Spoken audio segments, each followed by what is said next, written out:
So we have met before, yes. Welcome to Bats. I'm so happy that you're here. Raise your hand, no, clap if this is your first time at Bats Improv. Yes. Clap if this is not your first time. If you've been here before, we're so happy to have you here tonight. To Bats Improv. This is a theater that's been here for, how long have we been here, you guys? The 80s. Since the 80s, right? We're boomers as a company. And we do improvised theater. So everything that you're going to see tonight is going to be made up. We don't know what's going to happen. And this is a particularly interesting week because the founder of Theater Sports, which is what BATS stands for, Bay Area Theater Sports, died this week. Yeah, his name is Keith Johnstone. And he was a legend. Like, he was 90 years old, he lived in Calgary, in Canada, and he would come here every summer and he would teach us radical ideas, crazy ideas. He taught us to fail. He taught us to not be good at things, right? Honestly, he would say, like, stop being so good at things, right? Because what he believed was what he was teaching us was that really innovative and really interesting things happen when you don't try so hard, when you just react to what's right in front of you, and that's where amazing things can happen. And so that's what we're going to aspire to do tonight, in honor of Keith. So let's hear it for Keith! Something, and we don't know what it's going to be. And if we fail, Keith will be so happy in heaven. Yes. We're going to try not to fail. No, we might fail. That's how it goes. So what we're going to do tonight is also a really interesting twist on what we normally do here. So if you've seen shows here before, it's a little bit different because we are experimenting with unscripted and scripted together. So what we have done is we have invited two storytellers today that are storytellers that I know from The Moth. Anybody a fan of The Moth? And these are wonderful Moth award-winning, Story Slam winning storytellers. And they're going to come out and they're going to tell us true stories, not made-up stories, like stories from their actual lives. And each of those stories is going to be, 5 minutes or so. I just remembered that I'm wearing my weirdest St. Patrick's outfit I've ever worn.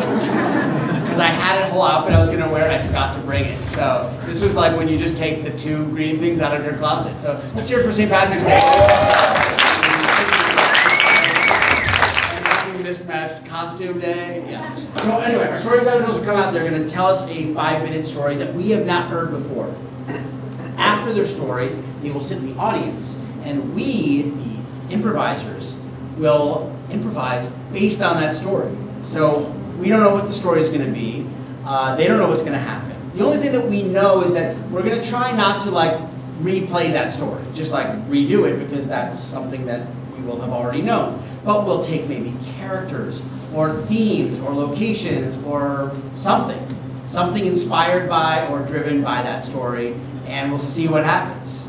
And after 15 minutes or so of that, another storyteller will come up, tell their story, and then we'll do it all over again. We'll take an intermission, and we'll do 2 more stories, and that'll be our show. Wow. Sounds good, right? Yes! All right. First, let's bring out the improvisers that are going to be improvising the show tonight. Come on out, improvisers, and introduce yourselves. Hi, I'm Zoe. Hi, I'm Tim. Hey, I'm Nikki. Hi, I'm Zoe. I'm Larry. And I'm Corey. Now, let's welcome our storytellers. First, I'll introduce our second storyteller who's not going to be telling their story first. Please welcome Yvonne Martinez.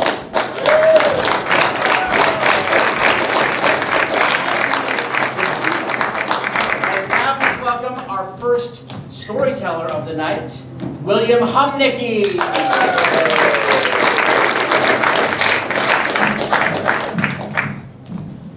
This better be good.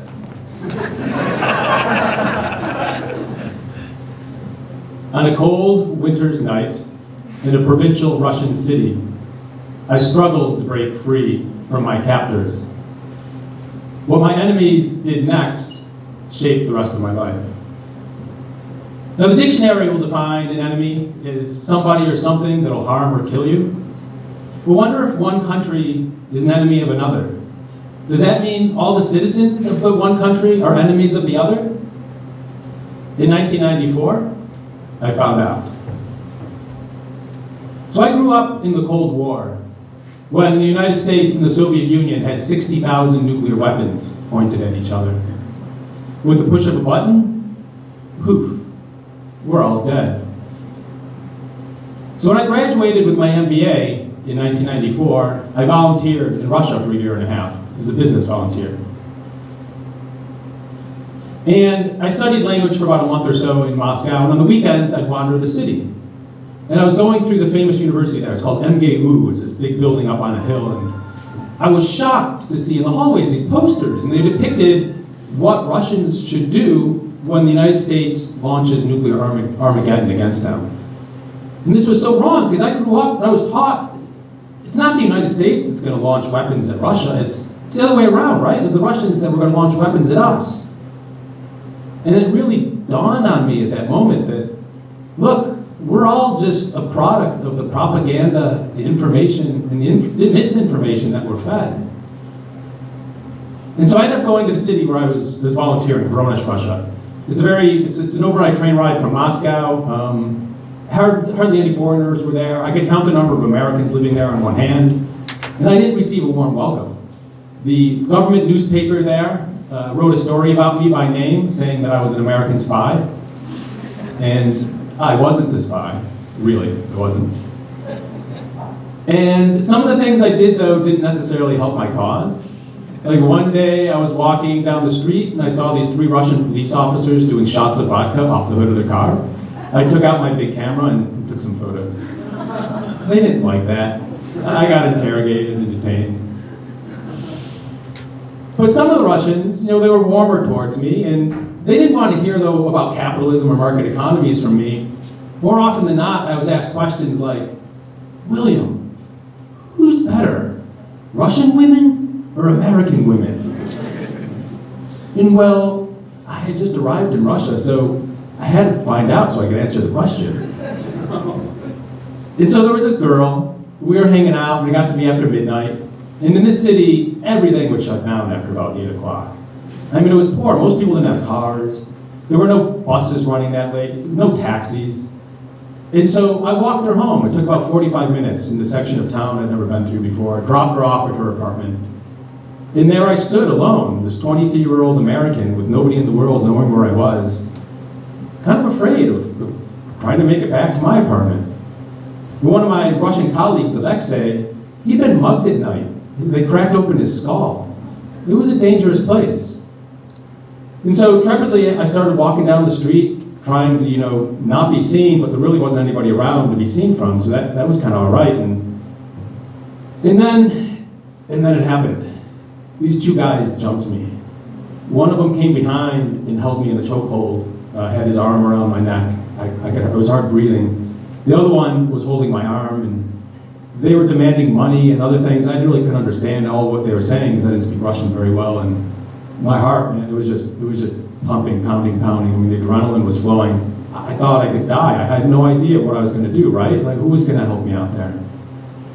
And so what do you do in a situation like that? It's how do you break free? And so I kind of slurred my speech in the little Russian I knew, pretending that I was drunk too. And there were no cars, but then a vehicle did come by. And as it went by, I saw it was kind of this green army van kind of looking thing. It's kind of a vehicle that both the police and army used. And I was like, wow. After the fact, I'm like, I should have signaled them or something. Maybe they could have helped. But then the Russian police didn't have a great reputation either. And so again, I was again fearing for my life, heart just leaping out of my throat. And at that moment, another 2 headlights come roaring down the road, and they slam the brakes on right in front of us and come to a stop. The 4 doors fly out. 4 Russian police officers come out, 2 with rifles. They beat the 2 guys down to the ground, drag them into the back of the car. And then one of these Russian officers comes up to me in very broken English, and he says, "Go home." And again, "Go home." So they hop back in the car and they take off. It ended just as quickly as it happened. And there I was again alone. And I mean, what just happened? I'm lucky to be alive, but how did that even happen? And it occurred to me the only possible explanation is I was being surveilled. The Russians were watching me the entire time. And somebody, some enemy of the United States and the Russian government decided we're going to go out there and we're going to save that guy. And so, in years later, in 2006, I became a U.S. diplomat. And I lived overseas for 12 years, including in countries like Ukraine. And during that period, I saw a lot of ugliness out of humanity. But I also saw a lot of good in humanity. And it's the cold winter nights, like I experienced in Russia, that give me hope that one day, all enemies, whether they be family members, neighbors, citizens of the same country, or citizens of foreign countries, that they'll come to each other's rescue. And they'll see through that misinformation, propaganda, and they'll help stomp out the hate and violence in this world.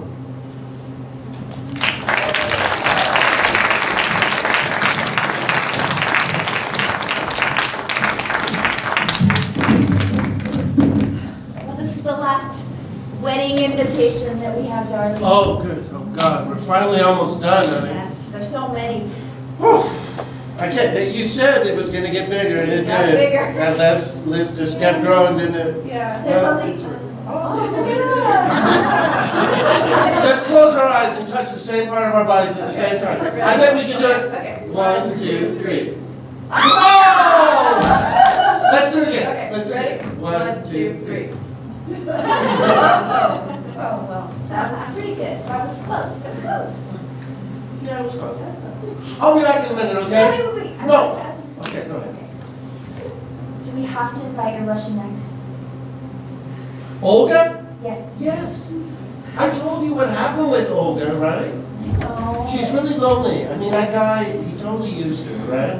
All he wanted was citizenship, and then he was like out the door. I don't love her anymore. I'm just uncomfortable. I want to be in my beautiful gown, and then all of a sudden I look at you, and then I see her. I know exactly how you feel, honey. I know how you feel, okay? But Please. there's nothing between us. I'm going to introduce you to right away so you can see that, Can I okay? just ask you one question? Yes. Who's better, Russian women or American?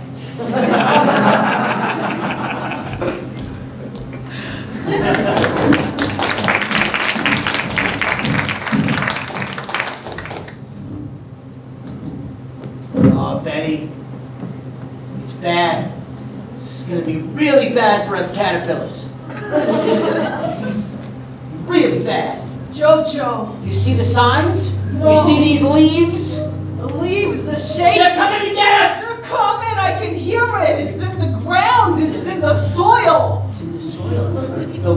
The worms are coming to get us. They're coming to eat us. It's not safe for caterpillars like us anymore. It's not safe. I knew this day would come. I was worried of these past. They're in the sky. They're working with the birds! Working with the birds, the worms and the birds. It's like they got this They're all- arrangement. We're trapped. We gotta fight back. We gotta do something. We gotta fight back, Betty. We gotta do something. We gotta stick together. Gotta stick together. Wait a minute. Are you working with them? Jojo! Are you working with It's them? you and me, Jojo! I don't know if I can trust you anymore, Betty. Jojo, you turn on me. There's no one else. It's just me and you for miles. I don't know who to believe anymore. This world is upside down. The worms are working with the birds. The birds are working with the clouds. I don't even know. Jojo, something's happening to me. What's the matter with you? What's happening?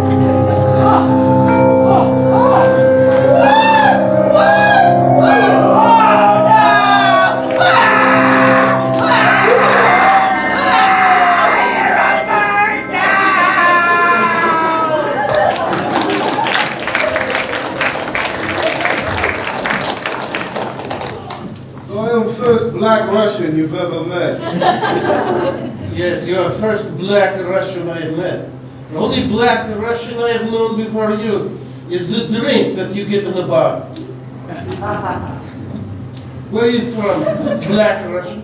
I am from Moscow. Interesting. It's also a drink. Moscow is a drink. This drink I don't know. What is in it? Things you find in Moscow. I see. So why you ask me to this secluded place out on the outskirts of city to talk? Well, comrade, I want to tell you something. Yes. I've never been mugged. Never been mugged in Russia? Never. My friend, I'm sorry. Part of growing up in Russia is being mugged. No, you're the first person I told. You must not feel like a real man then.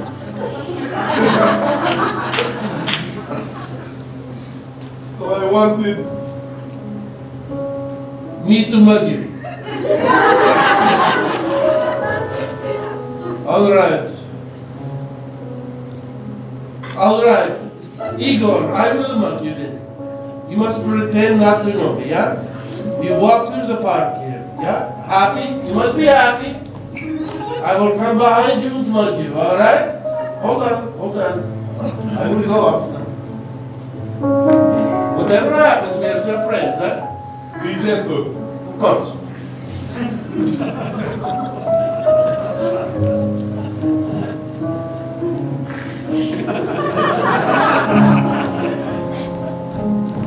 Give me money. You have wet your pants.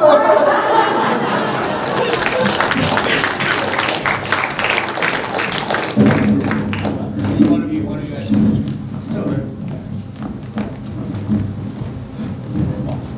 This is interrogation.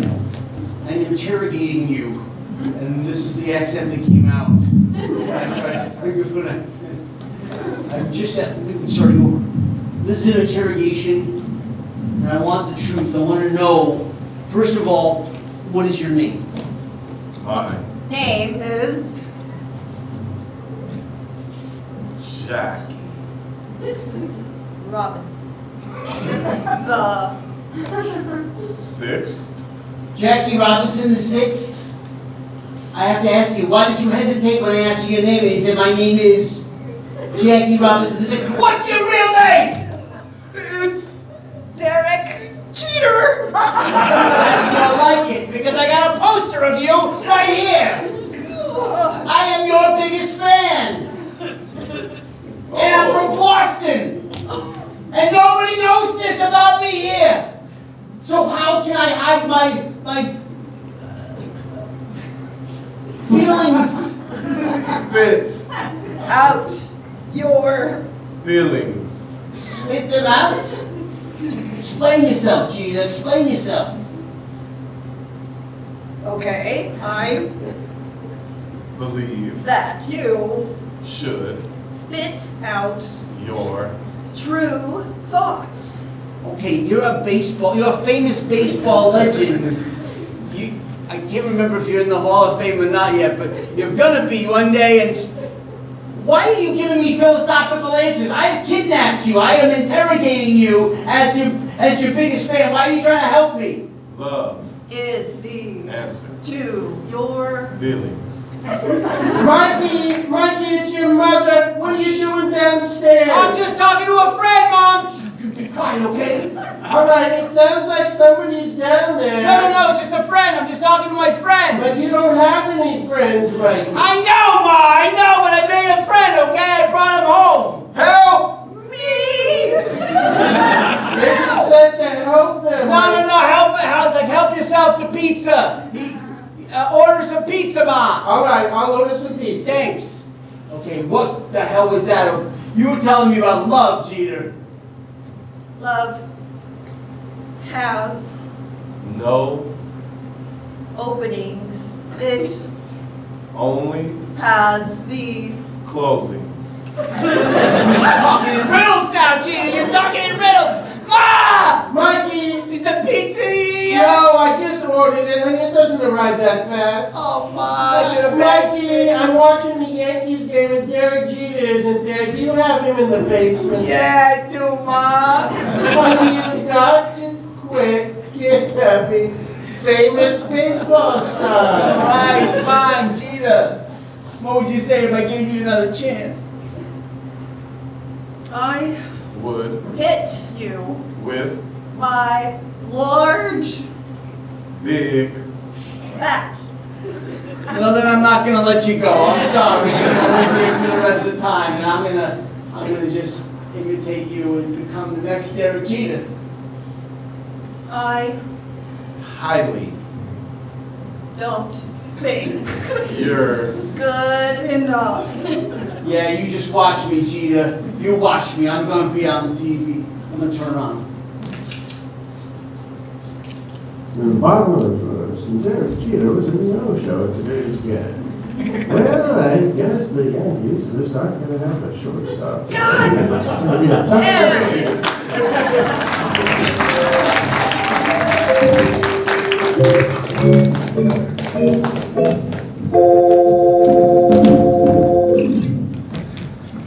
I love trains. Yeah, me too. Planes are so unsure. Right, you're up there and no control at all. Yeah. It's just a tin tube full of gas. Planes are made of tin? Well, you know, metal. It's tin metal? Yeah, tins of metal. You ever notice that tin metal rhymes with tin meadows?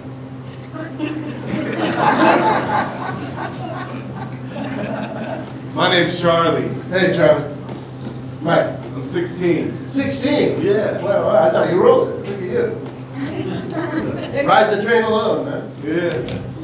Tickets. Oh. Tickets. Express train, Tokyo to Shibuya. How long to Shibuya now? 43 minutes and 13 seconds. That's crazy, because, like, she's speaking English. Oh, yeah. Well, they know this is the international car. Oh. So, what are you going to do in Shibuya?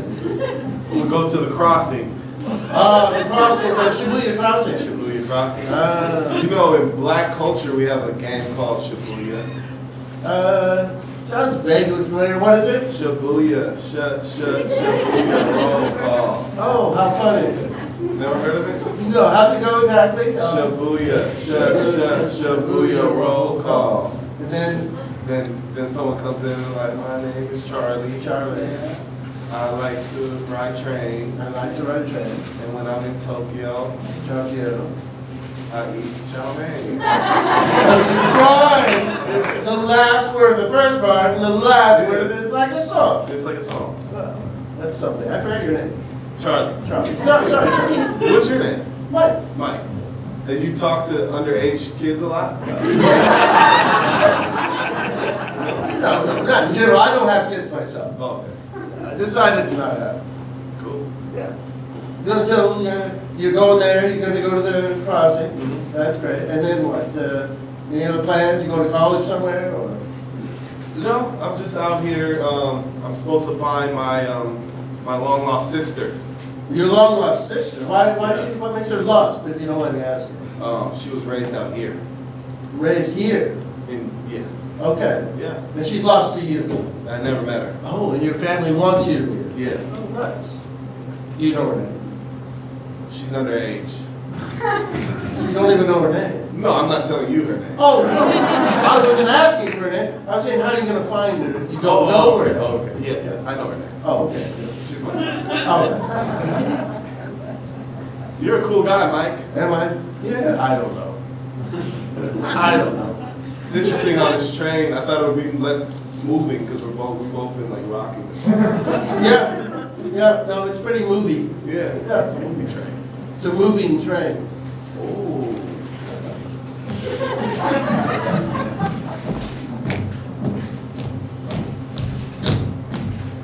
Thanks for taking a walk with me. Oh, sure, absolutely. It's a gorgeous night. Yeah.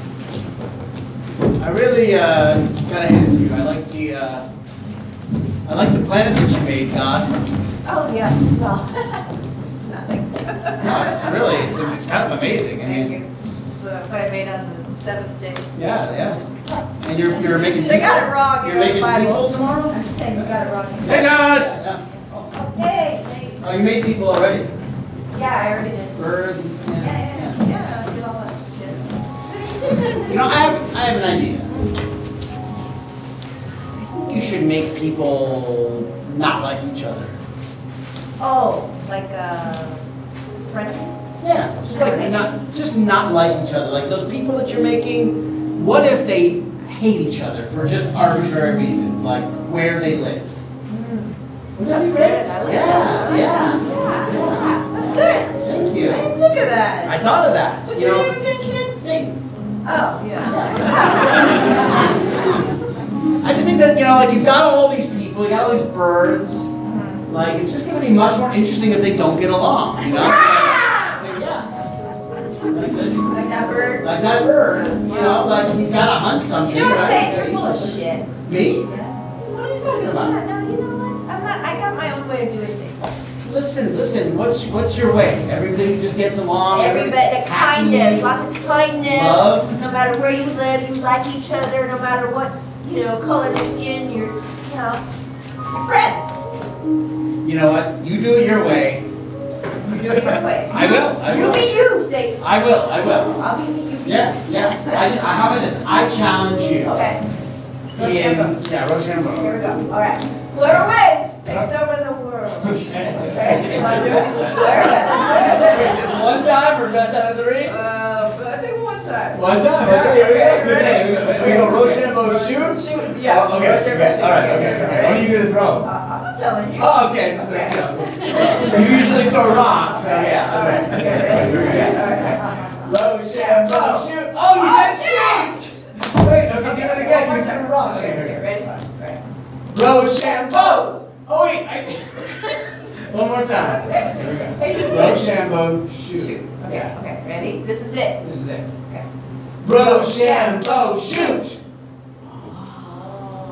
You win this one, God.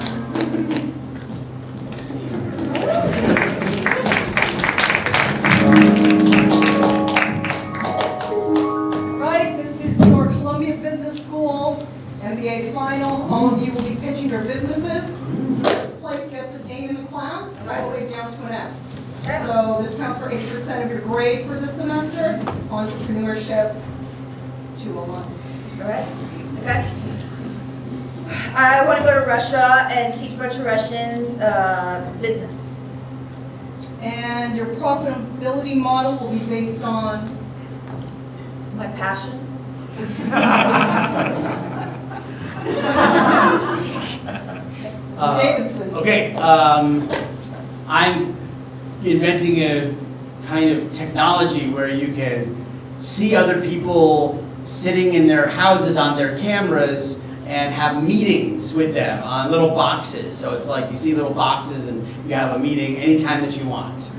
And what is your anticipated market size for this? Well, it's what year right now?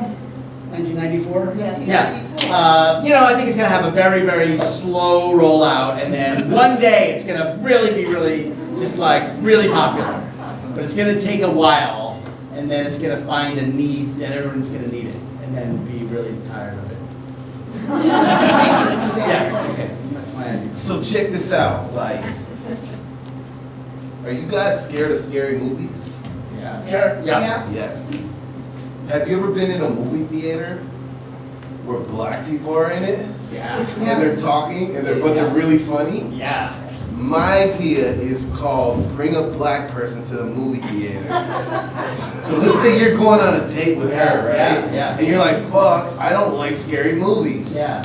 Then you could be like, bring a black person to the movie, and the whole movie, he's talking shit. It's not scary anymore. No. Hey, what's the model for making money of that business? How do You pay the organization.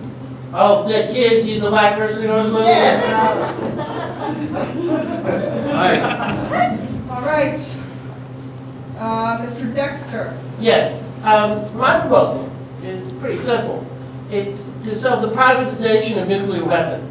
A lot of people would like to have the name on a nuclear weapon, but they can't afford what make one per se. So, and it costs somewhat less than the actual manufacturing cost of the nuclear weapon. A group of people, like a neighborhood group or the Girl Scouts or whatever, will get together and donate this amount of money, and then they get their logo and their names on the head of the nuclear weapon. It's like NASCAR. Yes, exactly. And your preliminary sales figures are, Yeah, well, there's more than 60,000 nuclear weapons now that the U.S. has. So if we sell each That's one a really good idea, yeah. for $1 million, that's $6 billion up front. Yeah. excellent. Yeah. Yeah, my idea is terrible, I realize. No, I think there's whatever a tie-in you decide. promo No, for mine's all of bad. it. Wait, you're telling me you could find a way to make all the businesses fit together? I think so. Let me know. Oh, no. Think about it. Well, what if there was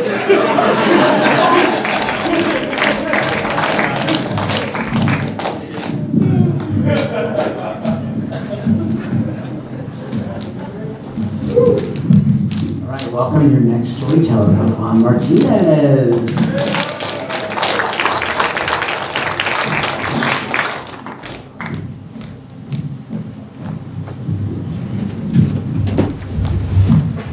My grandmother's city was as tall as LA was wide. I'd never seen so many houses built so close together. Some were beautifully painted and some were faded, needed painting. The cab pulled up in front of her building in the Western Addition, and I rolled the window down as she reached in to pay the cabbie and kissed me on the cheek at the same time. Red lips, always red. "Welcome to Frisco, Ivana," she said, her nickname for me. "But don't call it Frisco. The locals hate it when you say Frisco." She bundled me out of the cab and took me into the building, the market in her building, up the granite steps, inside, upstairs. There was a guy behind the counter with a big wooden cash register with push buttons. He said, "Hi, Mary." She said, "Hello. This is my granddaughter, Yvonne. She's going to be staying with me for a while." And he looked me up and down into this visual inventory of my body. And she looked at him and her tone changed and she said, "Like I said, she's my granddaughter. She's a good girl and she's going to go to college." I thought that was odd that she would introduce me like that to a stranger. What I didn't know was that my granny in her life had been a woman of the night. She had been a woman who men paid for her company. She had worked as a sex worker in Utah, in Salt Lake City, in the 40s and 50s. And what she was doing was schooling the local pimp that I was not on the market. What I also didn't know was that my granny was sick and she had advanced cancer. And she'd come west from Salt Lake or to the free clinic movement in San Francisco. We'd lived in Utah for generations. Now she cleaned houses for a living. Houses on Nob Hill and in Pacific Heights. And I'd go with her until I could find a job. We went into this one place that was so opulent, I hadn't seen anything like it outside of a magazine. I said, "Granny, this doesn't look very dirty to me." And she said, "They got dirty. They just hide it better." So on the way back from the amusement park, back from home, she took me to this amusement park, now closed, Playland. Anybody remembers Playland? And she loved the shooting galleries and the ball-tossing games the most. And they knew her by her first name. 3 balls to a quarter. She put a quarter down, threw, and hit every target. I threw and missed every target. Throwing, hitting, throwing, missing. The last quarter down, the 20 that we made cleaning that house that day, she said, "Okay, remember, all you ever have to do in this life is line up your intention, take aim, and shoot. The outcome is not up to you. Once the ball's in the air, it's out of your hands. So, okay, get there. Throw, miss. Throw, miss. Throw, miss. Mijita," she said, The game's not out there. The game's right here. Wisdom from my hooker comes in, Master Granny. So we're leaving the park, and it's already fading. It's, the Ferris wheel is half empty. The lights are broken, half on, half off. Even Laughing Cell was kind of a half cackle. And in the distance I could see the bus was coming. And if we ran, I could stop the bus. And I said, look, Grandma, the bus is coming. The bus is coming. And hurry. And she's taking her time. She's sick, but she can still walk, and she's still pretty ambulatory. And she's taking her time. And, I want to show her what I can do, because in LA, running for and stopping buses was sport. And the more you could do, the better. And so she's taking her time, and she says, if you stop that bus, I won't get on it. I'm like, what? Why? Hurry. I said, if you stop that bus, I won't get on it. So there was no use when she got into teaching mode. So, the bus came and went. I dusted the place off for her. And she gets there, and she sits down, and she pulls her hanky out of her sleeve and dabs her face and said, never run after a bus. Because just like a man, if you wait long enough, another one will come along. I'm barely graduated from high school, right? She's sending me to college, a planet I don't even understand. And now she's talking me about men and buses. And so I'm sitting there with her, posing various man-bus scenarios. I said, okay, Granny, what if that's the last bus? She said, think about it. The last bus ever? And what if it's the last bus for the night? Sometimes it's hard, but you won't die. She said, and when you do get on a bus, make sure it's your bus, that it's going where you're going, and get off at your own stop.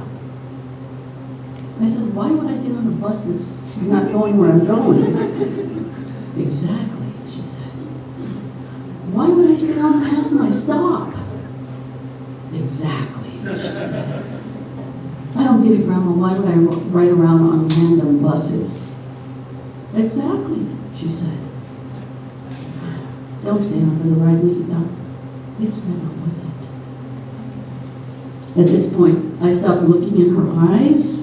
I focused on her lips to see if by reading them I could understand the code she was speaking, because at the time it seemed like pretty simple-minded advice to me. I ended up making it to graduating from some pretty amazing universities. I wrote a book inspired by her. The title of the book is Someday, Mija, You'll Learn the Difference Between a Whore and a Working Woman. Thank you.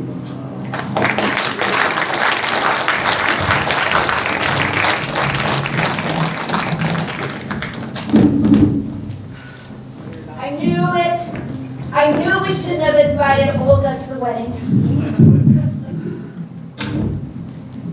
You can't uninvite her. We're not getting married. What do you mean? No, you kissed her. I saw you. What? I saw you. I saw you kissing her. At the wedding. It's just a thing. What do you mean it's just a It wasn't a thing? kiss. It was just a little kiss. No. What are you talking No. What do you mean? You can kiss the bride. I'm the bride. I'm the bride. Look at these red lips.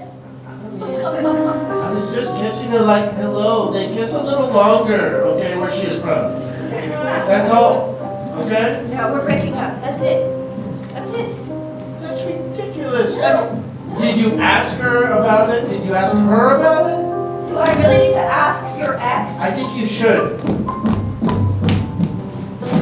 Oh, that! Oh, there she's right there.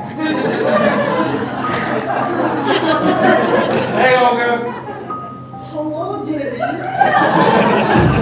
It's an expression they use in Russia. They call everybody daddy. Alright? You know what? It doesn't mean anything. You know what? Men are like buses.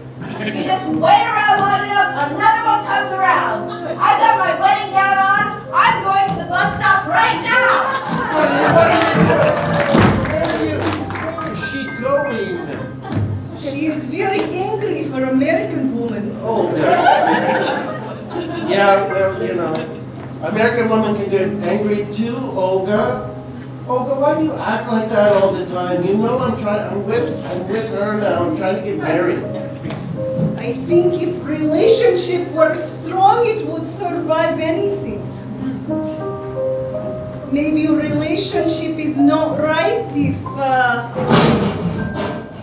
Oh, Jesus Christ.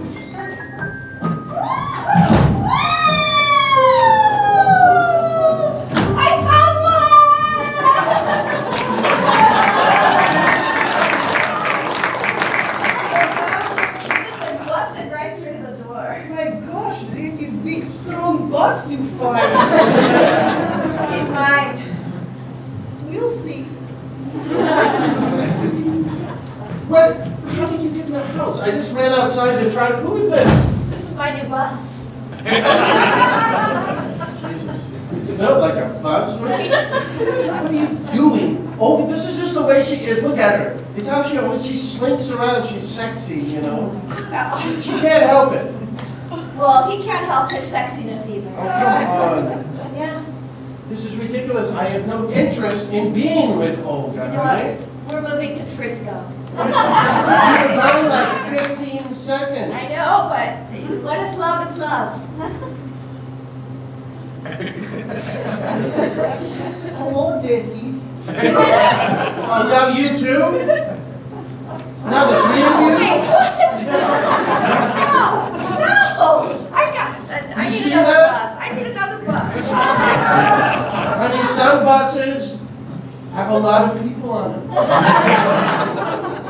Other, like, little tiny cars can only accommodate two. Do you see what I'm getting at? I know. Oh, come on, the analogy is right there. I ride a lot of buses. Olga, you and this guy will get along great. Go on, get out of here, would you please? Come on. Maybe you're a bike. Maybe you're right, thank you. Maybe I'm a bike. Maybe I'm a bicycle built for two. Okay? Who are you riding with? You, I told you that. I told you Olga slinks around. She's got that Russian je ne sais quoi, you know, and the zippered leather outfit, you know, it's so typical, right? Hey.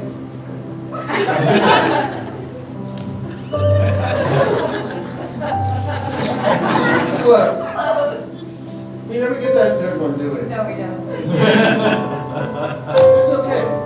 You know, we could spend a lot of years together trying to get that third one, riding around in our little two-person car. Who wants to be on a big old bus with tons of people on it anyway? You know what I mean? You know what I mean, right? You know, they're still waiting in the church. That's it.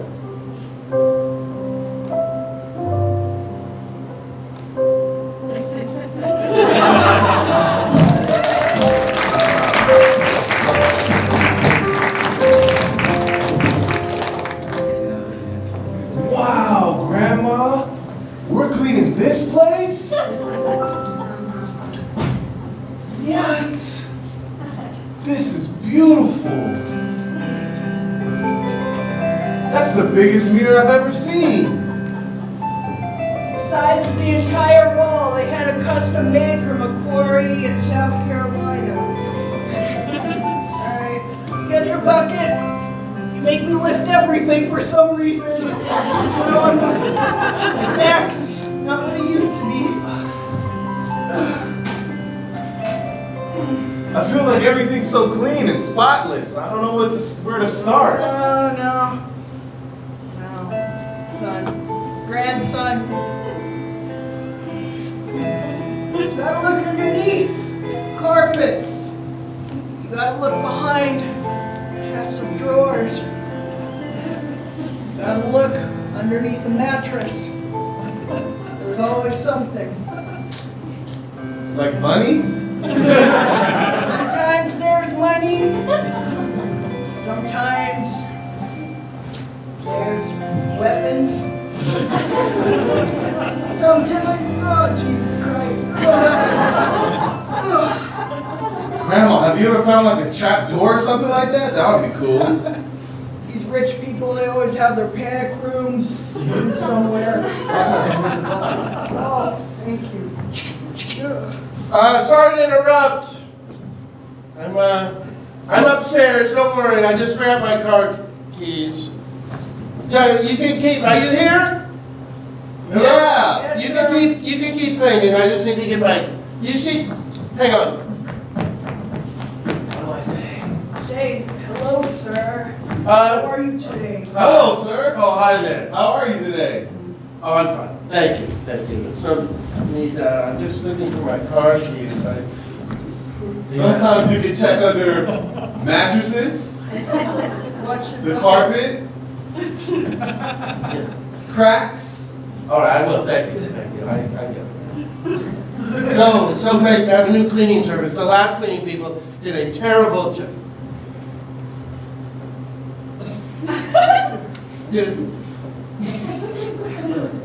Sir, are you okay?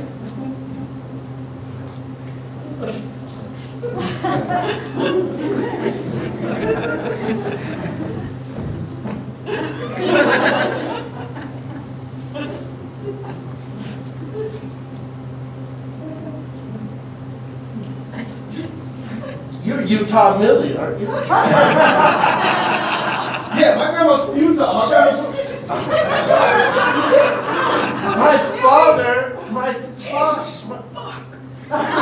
My father has a photograph. Oh my God, I'm gonna go get it. Hang on, I'll be right back. must be mistaken. You're gonna get your father? Yes, no, not my father, a photograph. His dad must be like 110 years old.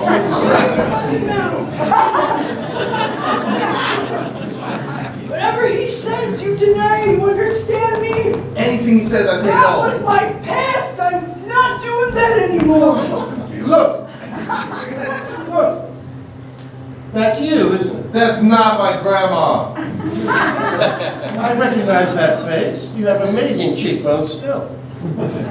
That's That's my father. He was a minister at the Holy. Your father wasn't a minister. He was. No, he wasn't. What are you talking about? What are you talking about?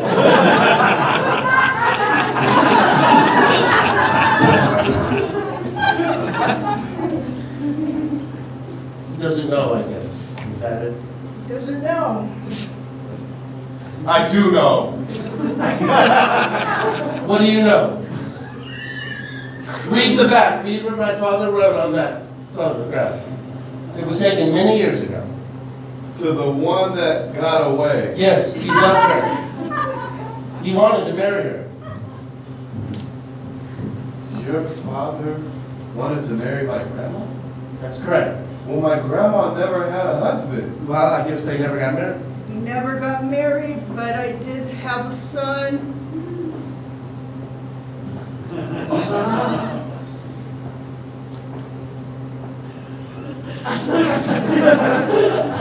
She didn't have a son. I think she means me. My God, you're my mother? That makes you my son. She's your grandmother.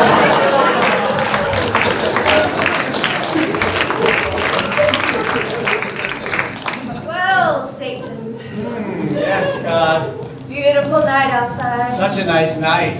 Yes. Yeah. Pouring rain earlier. I love the way that everything is all wet. Yeah. Listen, I discovered something. What is it, God? Even though I won, that game we played a long time ago. Yes. I think people are not going to get much better at that game than us. I think people are going to continue to mess it up. Well, here's the thing. Yeah. You can throw the ball, right? Uh-huh. But it's really up to the humans to figure out the outcome. You just throw the ball. Oh, yeah. They're going to consistently miss. Humans will always miss. They will throw balls and they will never hit their targets. That is something I guarantee humans will do. If I have any influence over the humans, it will be messing that up. Yes. Well, I have hope. What do you mean? I have hope they can get it right, Get it right. Yeah, they practice, they get it right. They're going to get it right. That's where you and I will never see alike, I God. guess not. Because I have hope too. Really? I hope that they will always get it wrong. But that they'll be okay with it, you know? Why did you do that pandemic thing, by the way? Why? Yeah. Oh, it's for fun. Got them to appreciate not having a pandemic. Think about that. Huh. If they didn't have the pandemic, they wouldn't have appreciated what it's like to not have a pandemic. You like to twist things around, don't you? That's what I do. Yeah. Well, listen, this will be the last time we're meeting. Really? Yeah. How about this? What? Rock, paper, scissors. If I win, we meet again. All right, fine. You know I like to gamble. Rock, paper, scissors, shoot. All right, rock, paper, scissors. Okay, here we go. Rock. Shoot.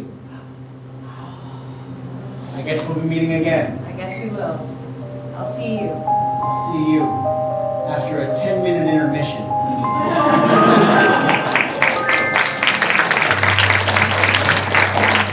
So thank you so much. Let's do it for our storytellers.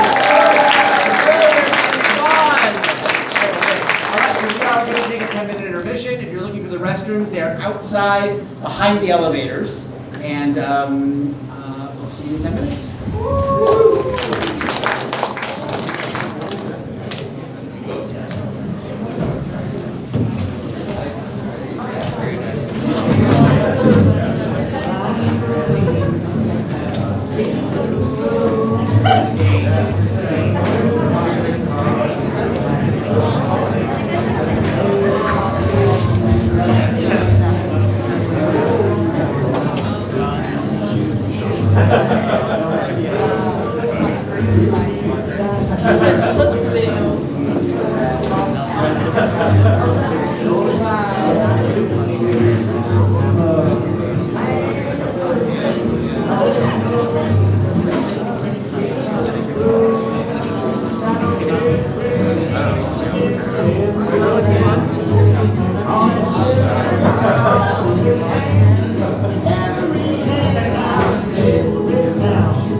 Room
happy to have you here.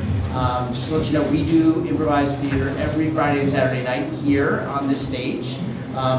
This whole month we are doing this format, which we call The Gather, on Friday nights. So if you like the show, there are two more opportunities to see it, so come back on Friday nights. There will be different storytellers every week, so you will have different stories, different players, and more wonderful stuff. On Saturdays, we are doing a format called Spontaneous Broadway. And how that works is the audience suggests titles for songs that have never been written before. We will improvise those songs, and then the audience will vote on which of those improvised songs we will see the entire Broadway musical of that song. And then the second half is that show. So you see the whole show, including the song from the first half. It's really super fun. And we also have a school, so if this looks like fun, it is. Take classes, bring us to your company and to your work and things like that. So all of that is on our website, improv.org. Are you ready for some more stories? Yeah. All right, please welcome back. Actually, the player needs to stay where you are. You guys are good. But let's welcome back to the stage, William Humnicki for another story.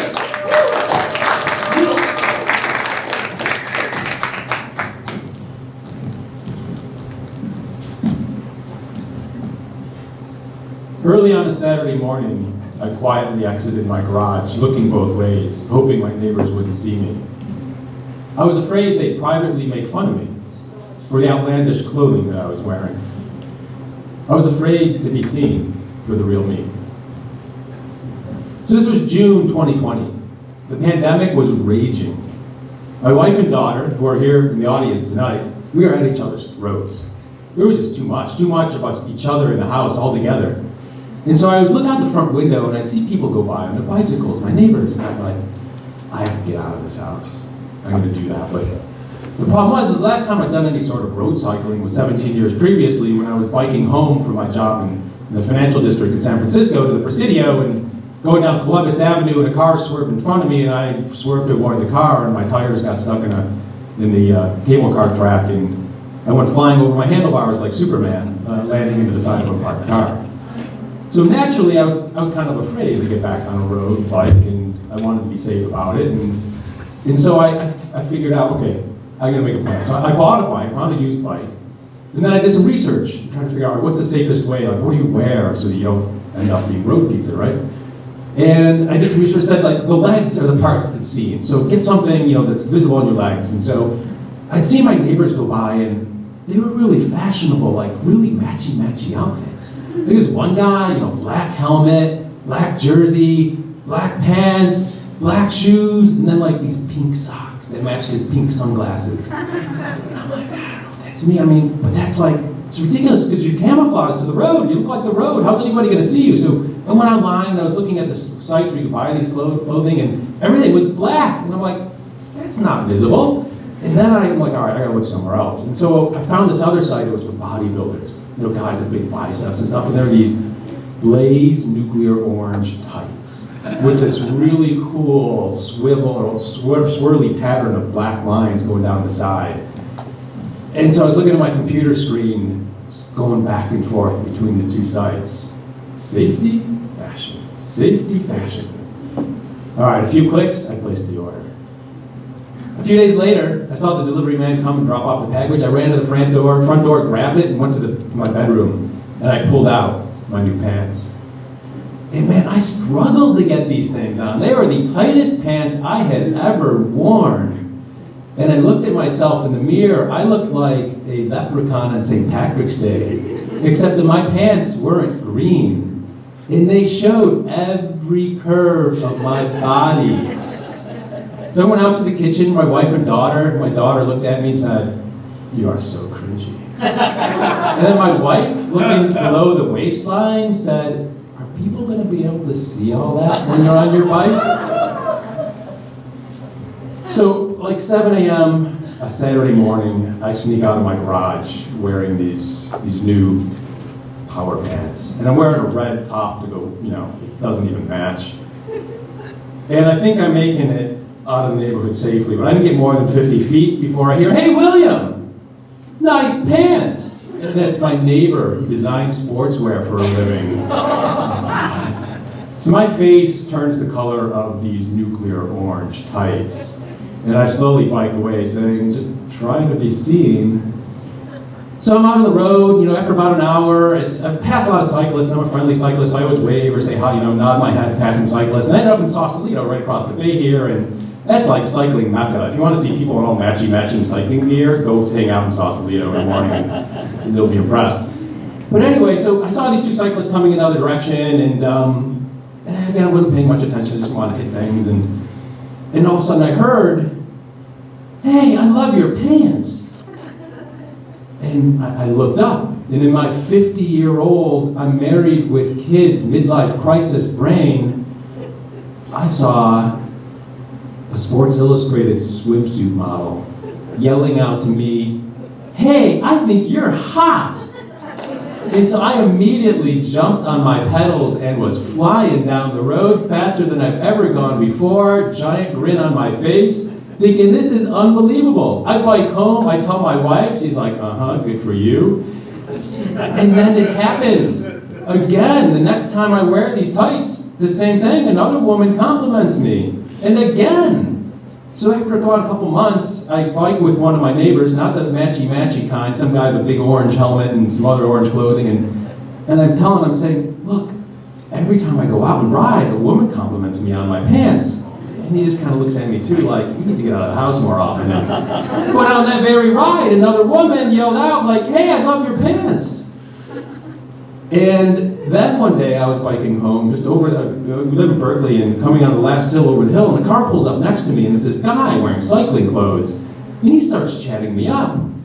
And I realize this guy's hitting on me. And he's like, "Dude, I love your pants." And I'm like, I don't swing that way, but it's a compliment, so I'm still really impressed. And so I get home, and I tell my wife this again, and so the next time I walk out of my garage, I'm no longer afraid to be seen. I feel like a superhero. I walk out of there confident to be seen for who I am.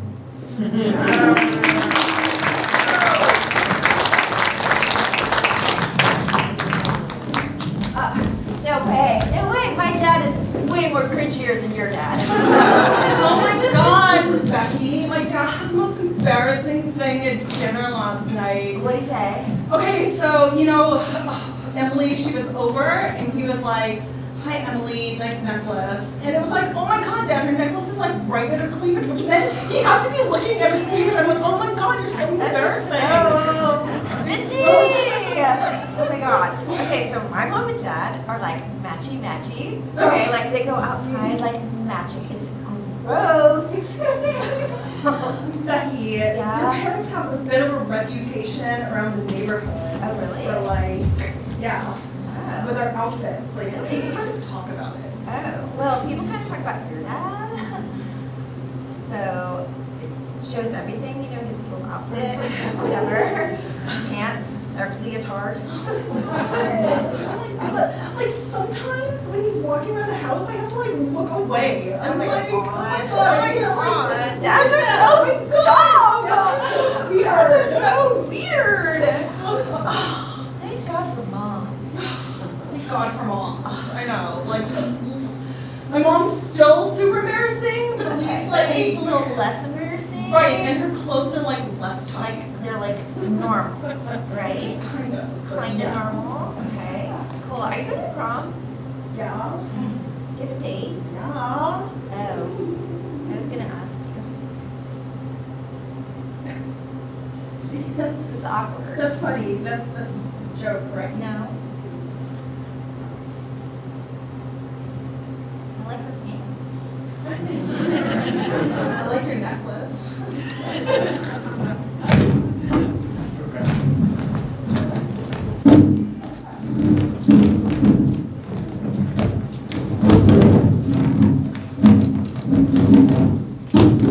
Hey, left ball. It's me, right ball. Hey, right ball. Don't you feel like we're right on the verge of people just flat out seeing us? Yeah, and I also feel like I'm closer to you than I've ever been. A lot of space. Yeah, we're all squished together. Penis. Hey, man, What's up, balls?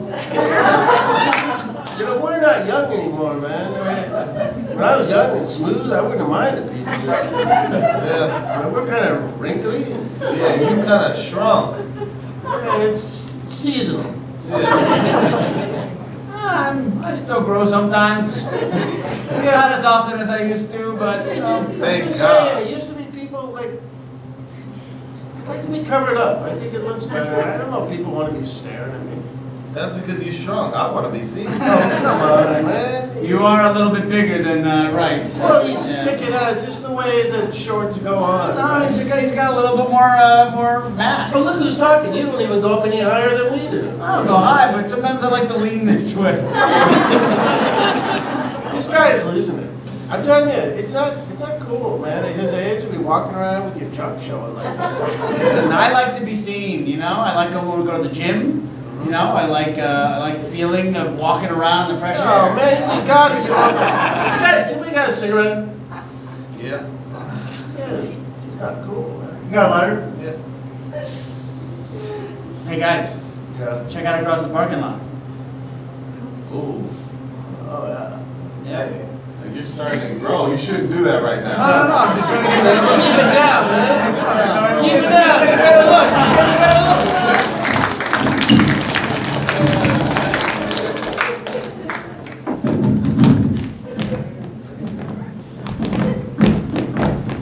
Sir Andrews, it's a fine day for a horse ride instead of a carriage ride. Yes, Penelope. I thought you would enjoy a horse ride instead of a carriage ride today. Isn't it beautiful? Look at the sun. These hills, they are magnificent. Yes. I do hope that my brother does not ride too close to us. I know we must be accompanied, but Well, your brother is protective of you, Penelope. He's afraid that if he loses sight of me for one moment, I might propose marriage to you. I bet you can't catch me. Oh, there now, behind you. from one horse to another! Yes, watch this.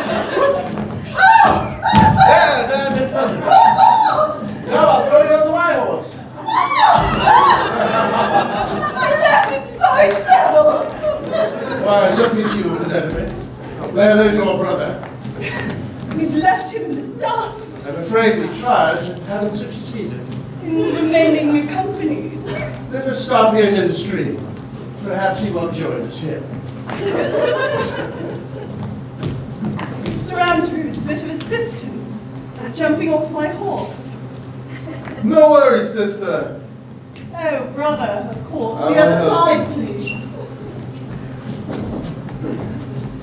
There you go.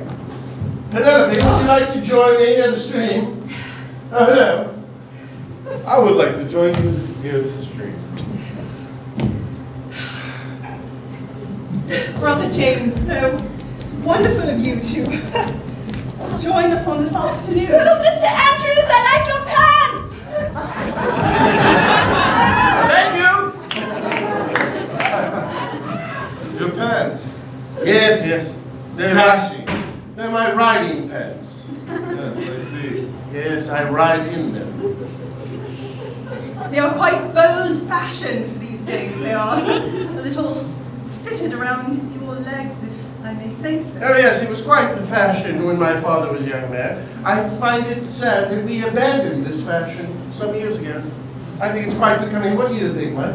I'm I'm sorry, I called you the wrong name. Your name is James. I'm Mike so James. sorry. You remind me. No, really. Well, I must have divined that was your name. Yes. Well, your pants are quite tight themselves. Well, yes, they are. Brother James, surely your horse could use a bit of water. Yes, go water it. Yes, Penelope, why don't you go water the horse? Why, James and I discuss our pant size. Horse slayer. Yes, I shall return promptly. James, it is driving me crazy. I can't keep up this ruse much longer. I love you. I want to be with you. And I know you want to be with me, but your sister, I must pretend that I love. Ah, how's it going with the horse? Sir Andrews, your horse seems, my horse seems quite thirsty. Oh, well, you must give it water then if it's thirsty. After all, we can't have a dry horse. No, the horse is definitely not a dry horse. You see, everything we speak, I feel like it's not what we're really saying. Do you think she knows that we switched pants? I think she must see I'm wearing your pants and you're wearing mine. It's as obvious as the day is long. Sir Andrews, your horse seems quite heated. Yes, well, the horse will become heated if it's not watered often enough. Fortunately, I have plenty of water. Oh, yes. Yeah, sometimes horses switch saddles. Switch the saddles. Yes, if you switch the saddle, somehow they'll feel more comfortable. All right. Don't you feel like we're speaking in some kind of bizarre analogy? That's all our world is bizarre analogy. You see, I can't even say the words anymore. You're so fancy. And you are beautiful. If this were another time, in another country perhaps, I would kiss you right here by this stream, and we would care who saw. Mr. Andrews, I've removed the saddle of your horse. It is now... Good, it's important to remove the saddle sometimes as they grow free. Sometimes horses love each other. Sometimes a male horse will take another male horse in the field, if it must, away from the prying eyes of its neighbors. I'm sorry. I've said too much. Goodbye, James. No, I must leave. Let us go back to the chateau and make our wedding plans. Mr. Andrews, your words say that we are to be wed, but your body says quite the opposite. Does it? What does my body say, Penelope? You are confronting with me with such anger, and I know not what I have done. I am in love with your brother, not with you. There, I have said it. And all this talk of horses was a way of disguising the truth.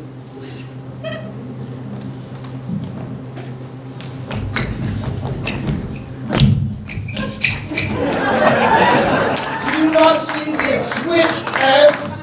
I am wearing his riding pants and he mine. What truer declaration of love than that? The two were exposed to one another. You wanted to switch your pants. Yes. That is, only people who are wed do such things. Yes, or people who are in love and may not yet wed. Penelope, I will marry you if you like, but I will always love Jane. Mr. Andrews, how can I force you into a marriage that does not have your heart? Love is not the most important part of a marriage, after all.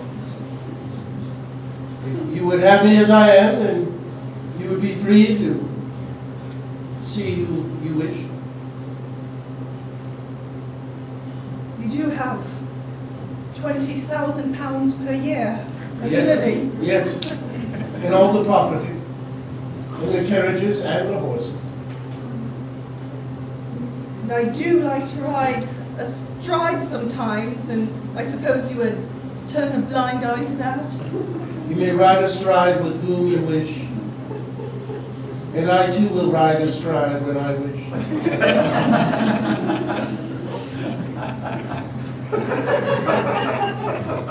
Mr. Andrews, Yes, Penelope. I was going to ask you if you could help me onto your horse so that we may finalize our wedding plans. Yes, of course. There. Ride us home, Penelope. And I mean that literally, not figuratively. Awesome.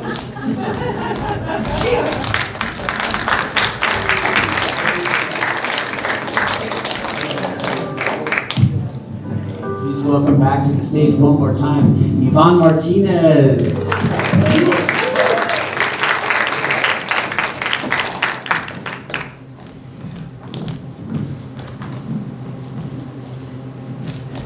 Batter up.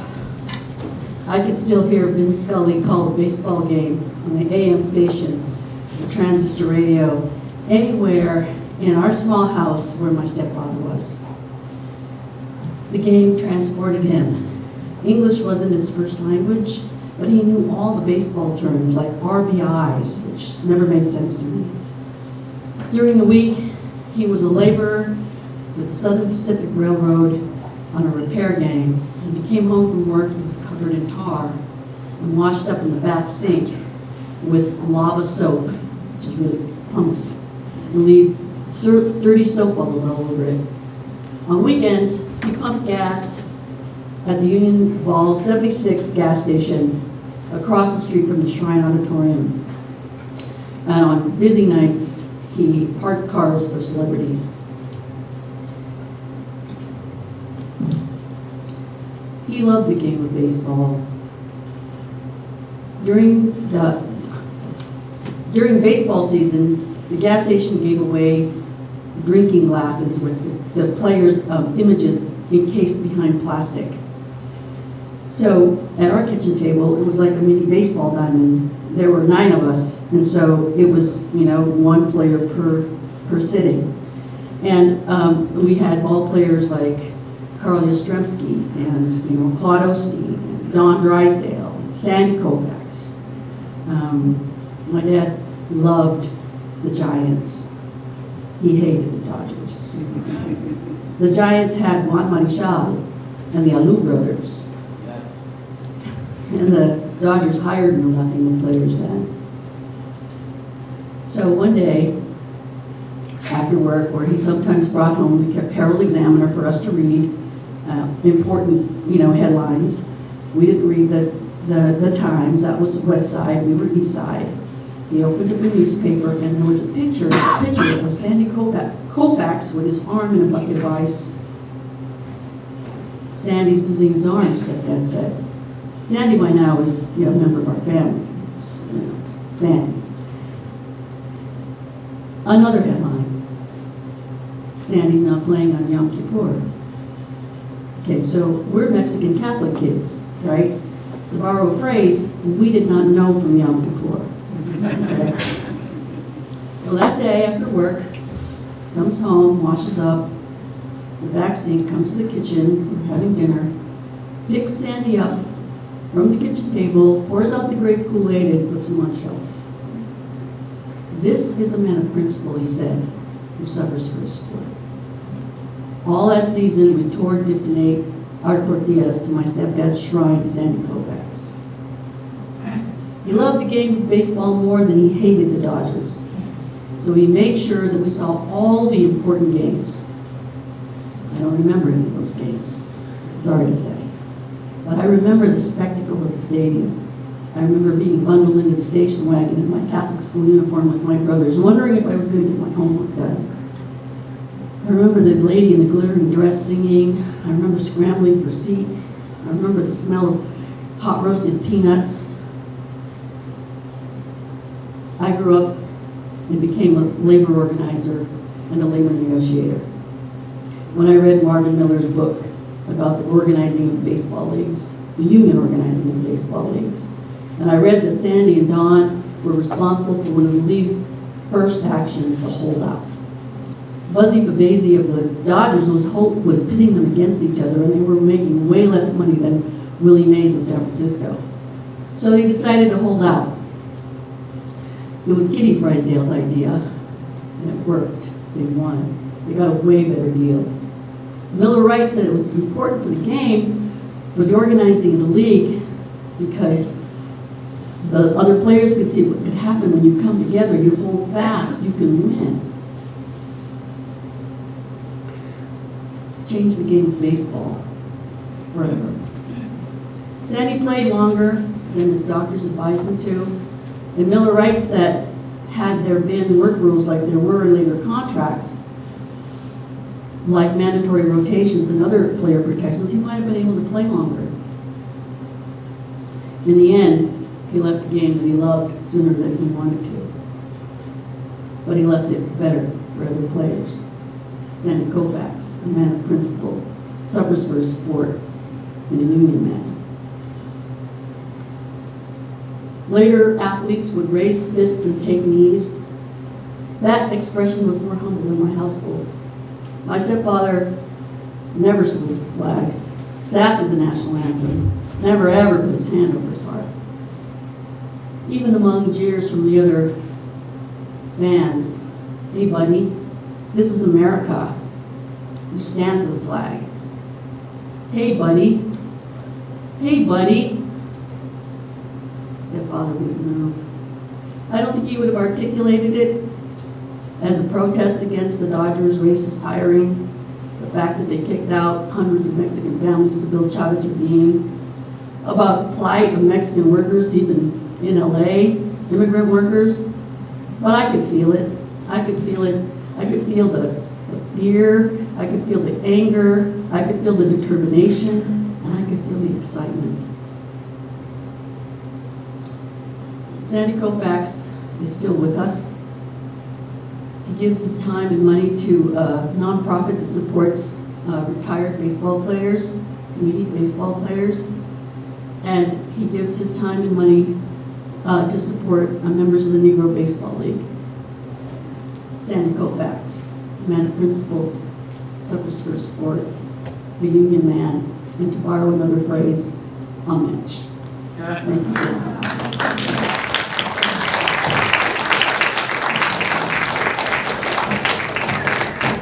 Mamá, Sí. yo quiero ir a Estados Unidos a jugar Ay, béisbol. no me digas eso, niño. No vas a jugar nada. I've been practicing my English. No. Aquí en esta casa no inglés, ¿ok? ¿Por qué? Porque somos latinos. Colombianos. Sí. No hagas eso. Eso no. Es que porque Dios quiere para Dios. Dios. Pregúntale, niño. Pregúntale, ¿qué quiere? ¿Qué quiere Dios? Dios, ¿qué quieres? What's that? Inglés. Oye, Could you speak English, please? ¿qué está pasando aquí? I've been practicing my English, God. Okay, not bad. What do you want? I want to leave Colombia. I want to play in the United States baseball. Hold on a moment. Shh. ¡Eso! Spring training, Scottsdale, Arizona. You got a nice swing, kid. Come on. Hey, you got a nice swing. All right. Thank you. All right, yeah. Let's try, see what happens when you do with the slider. Throw him a slider.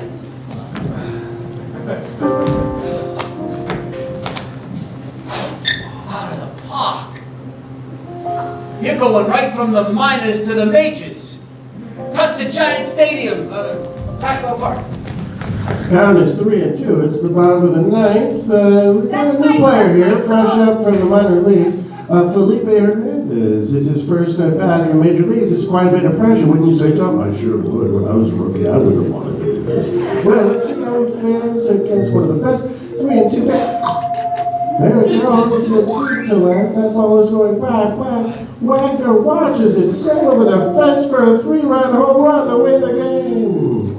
The fans are going wild. Sí, estoy aquí. Excuse me, Felipe, Scott. You owe me. You just hit a 3-run homer to win again.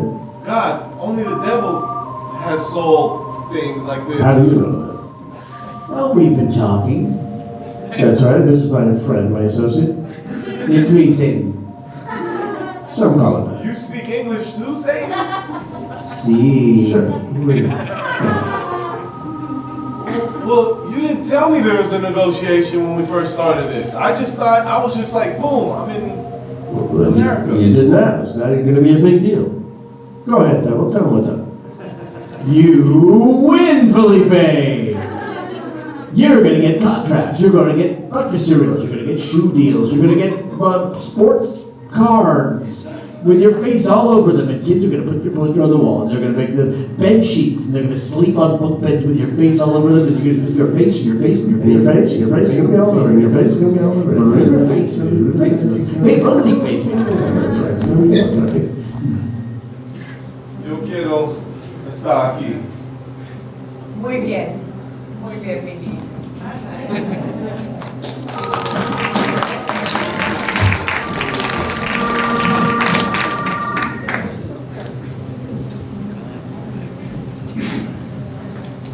So, you wanted the premium here in your gas tank, sir?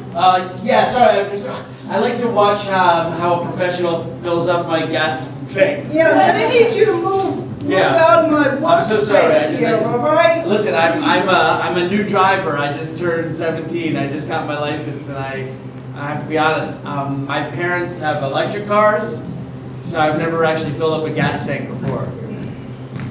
It's not something to brag about. But never filling up a gas tank? Yeah. It's a basic skill that people should, you know. Windshield? Yes. Yeah. My parents also have a self-cleaning windshield. I've never had to clean anything in my life. I've lived a lot of privilege in my life. I'm realizing that now that I'm 17. Kid. Jesus Christ, now clean your windshield, never pumped your own gas. You ever got some pussy? No. My parents told me to live a life of principle. And they said that I should stay chaste and drive electric cars. And I've been rebelling against them. I bought a Volkswagen Jetta.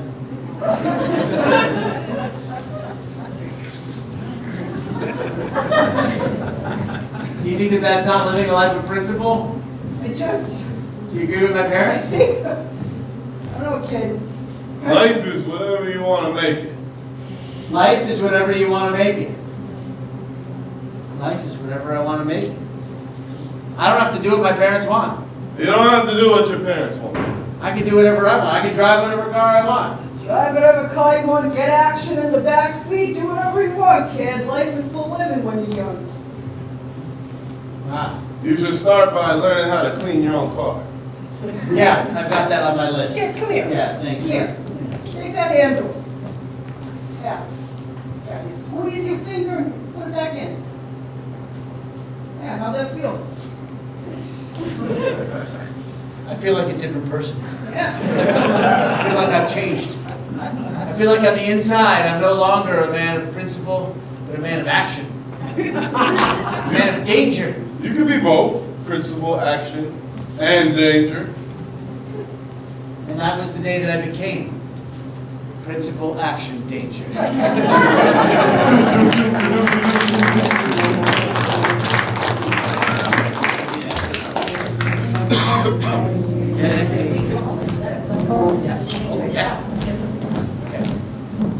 Let's get something, a relationship for these two people. How do they know each other? Doctors. They're doctors. They're doctors. Thank you. They're doctors.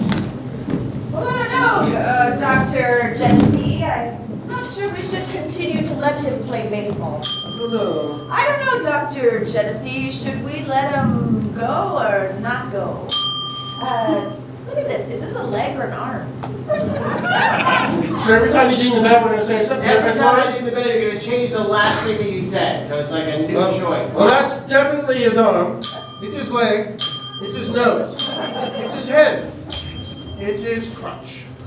His crotch has been severely damaged over the course of his pitching career. He uses his pelvis quite a bit. It's out of alignment. I don't think Sandy's going to be able to pitch anymore. I think we should probably call it for him. I think that he can pitch. You do? Yes. Well, what makes you say that with a crotch like that? Look at his balls. Look at the way the penis is shifted. Look at the way it's almost like a woman. Look at how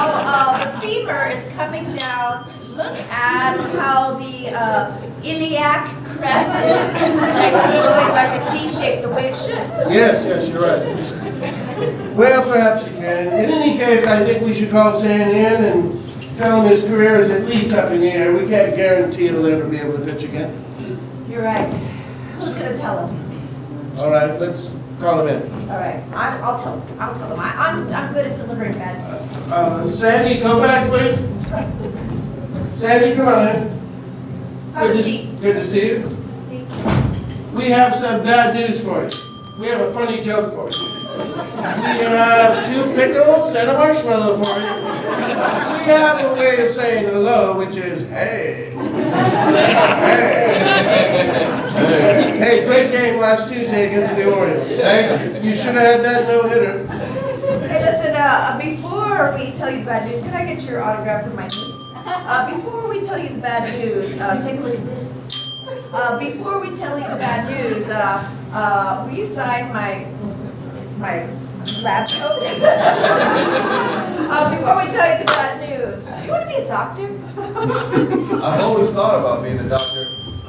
You know, have you ever drank Dr. Pepper? I really think what you do, I am in love with you. Well, that's great, because we're not sure your career is going to last too much longer, Sandy. Yeah. I'm in love with her. I know. You're in the way. You are so, I'm so grateful for your help. Get out of the way. Okay, so you can't play baseball, but you can be on our team. I am in love with you too. I am Dr. Genesee, and I am the deliverer of bad news. I think that your iliac crest is perfect. I think that... Sing. I want you to sing. I'm gonna sing now.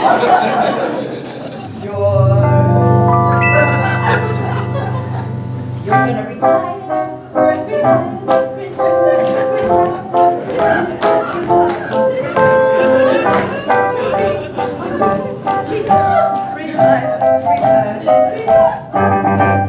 You've been a great pitcher for so very many years, but your crotch is completely messed up. That's what we do. So, Doc, tell me what's up. Are you saying that all these years I should have worn a cup? So all the damn balls that went really fast should have hit my back and it should have hit my ass. That's right. That's right. That's right. You are needing to Retire. possible. Okay. Now before I decide to leave this room and take off, are you saying that I will have to retire from baseball? Are you saying that I'm gonna have to give up my biz and my crotch is injured so I won't be able to have kids? Correct. Retire. The crotch is flat. You must retire. You must retire. We're so sorry to break this news. Sorry about that. We're happy to break this news. Yes.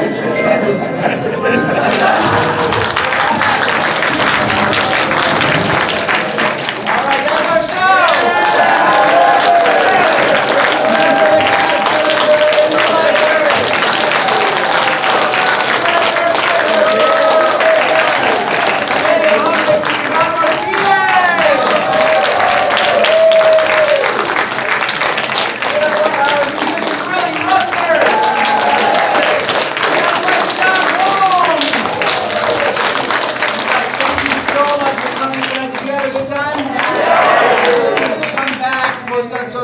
Was that show appropriate for someone your age? No! Yes! Good! All right, thank you guys so much. We'll see you